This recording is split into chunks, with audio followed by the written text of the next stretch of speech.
the opposition the same platform. Yeah. But I think one of the things that we have to be careful of is that we don't become what we hate. Yeah. Because something like this is so, you're angry.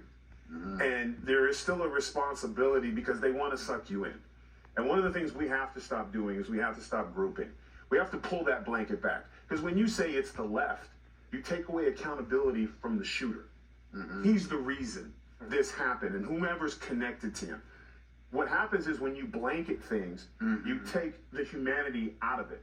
When you say, well, the left is racist, but if you named the individuals that are actually doing the things, people on the left be like, hey, I'm not that guy. But when you say it's all the left, well, I'm not, that's not me. So you're including me, so then they're going to fight back. So what we have to really look at is one of the favorite words they like to use over the last 6 years is root causes. Like root causes. What we're seeing now is that we've missed when this generation that seems to be the ones who are doing the violence, at one point they were victims because they were children in school systems being groomed to think this way. And now what happens in any situation, when someone is abused and groomed, eventually they age out and they move on to the next group. Then you have this group of lost young men who thought things were one way.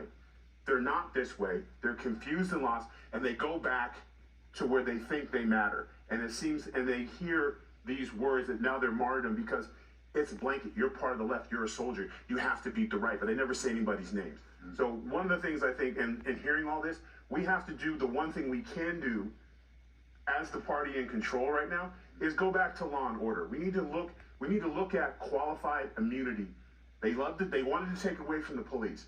But we needed the Supreme Court or someone to come in and say, yes, you have free speech. But if you are a politician and you are running to represent other people and you use language that incites riots or incites violence, you should be held accountable to that. You can say what you want to say, but if you,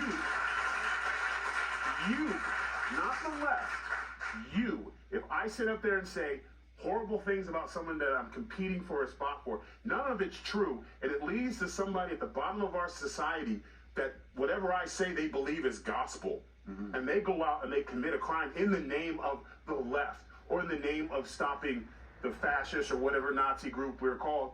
There needs to be a connective, like, hey, you're responsible for this. Because if it was individual and there was real life consequences for these words, it wouldn't be the left. These senators who would come out and say, oh, yeah, I didn't agree with them, but I think it's wrong. They'd be like, whoa. I admittedly do not condone. They would come out in droves. Yeah. It wouldn't just